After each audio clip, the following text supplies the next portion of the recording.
10 au 12 mai dernier, la cybersécurité a été mise à l'honneur lors du Paris Cyber Summit qui s'est déroulé à la Maison de la Chimie. Rendez-vous annuel pour les décideurs du secteur et leur coopération à l'échelle européenne, le Paris Cyber Summit rassemble dirigeants, chercheurs et décideurs publics pour construire ensemble une équipe européenne du numérique de confiance. Le Paris Cyber Summit, c'est le rendez-vous annuel des décideurs européens, à la fois public et privé, parce que chacun a une partie de la réponse, mais aussi le secteur académique, le secteur associatif, en provenance d'environ 15 pays d'Europe, et puis une délégation aussi de nos partenaires américains. La guerre à laquelle on assiste en Ukraine a deux volets, son volet cinétique, habituel si je puis dire, et puis le volet cybernétique. C'est la raison d'ailleurs pour laquelle on reçoit le vice-premier ministre ukrainien qui va ouvrir nos débats pour poser un peu le cadre. L'avantage de mener ce type d'événement, c'est que nous sommes à la fois dans le temps long de la cybersécurité et de la transformation numérique et de la tech en général, mais aussi dans le temps chaud. Et là, c'est clairement la guerre en Ukraine qui nous donne malheureusement un cas d'usage grandeur nature. Le Paris Cyber Summit permet d'échanger et d'informer, notamment grâce à la dizaine de tables rondes organisées et au live YouTube. On a deux tables rondes d'importance ce matin. La première sur la cyberguerre avec un panel international pour déchiffrer et décrypter les enjeux du front cyber qui s'est ouvert à la fois d'un point de vue technologique mais aussi d'un point de vue informationnel. Et ce matin, le vice-premier ministre Mikhail Fedorov, vice-premier ministre ukrainien, nous a donné toute la panoplie des usages tech pour mener un conflit armé.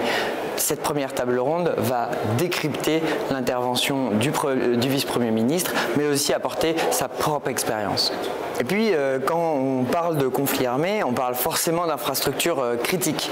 Et l'idée sur ce point était, avec le ministre de la Défense lituanien, de mettre la lumière sur la protection des infrastructures vitales pour les pays. Au niveau de l'Union européenne, nous sommes en train de renforcer l'obligation et la protection de ces infrastructures, et donc il nous semblait important, sur ce point-là aussi, d'échanger les informations et les points de vue pour pouvoir mener ensemble et accélérer ensemble sur cette question qui devient désormais absolument urgente.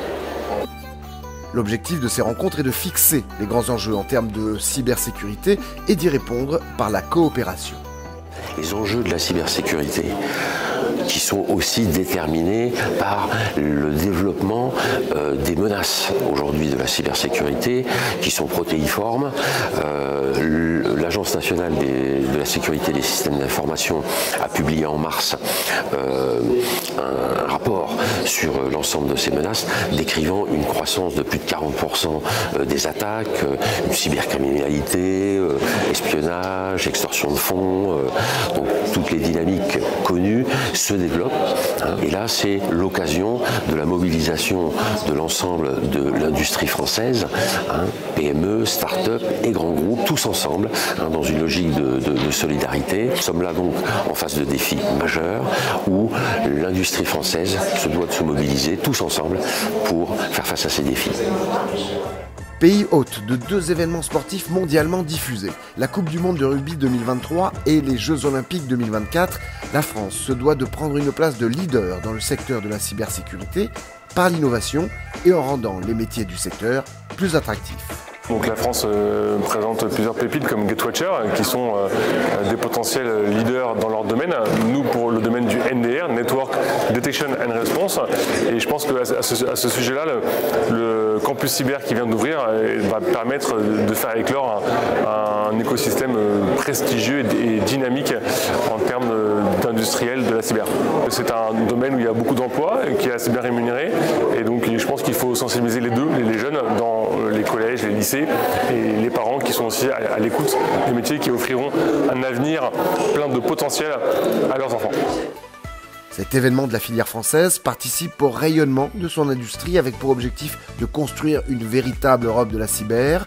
Le prochain rendez-vous Paris Cyber Summit est fixé en juin 2023.